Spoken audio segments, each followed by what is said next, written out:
ওই ভিডিও করছে এই কারণে যে আজকে ভালোবেসে কত কিছু বানাইছো। আমি আজকে বানিয়েছি না, আমি রোজই বানাই এরকম। না না, এত সুন্দর বানাইছো তাই বললাম ভিডিও করি। আমি রোজই বানাই না এরকম। সে তো জানি, তাই ভাবছি মাঝে মাঝে ছাড়বো। দেখো কত সুন্দর বানিয়েছে। উচ্ছে ভাজা, একটা পালং শাক দিয়ে, পালং শাক, কুমড়ো, মিষ্টি আলু, বিনস আছে, আর এটা আমার সবচেয়ে ফেভারিট, দেখেছো তোমরা। আর আছে হলো ডিমের ঝোল।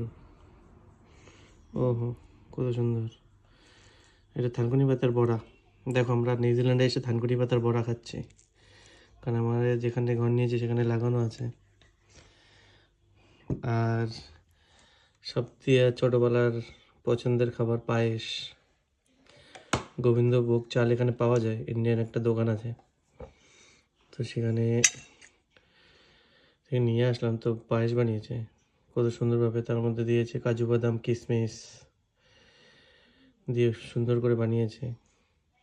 এটা কালকে বানিয়েছে অবশ্য রাতে, তো ঠান্ডা, এখানে ঠান্ডা পড়েছে, তো ঠান্ডা ঠান্ডা খেতে খুবই সুন্দর লাগবে এখন।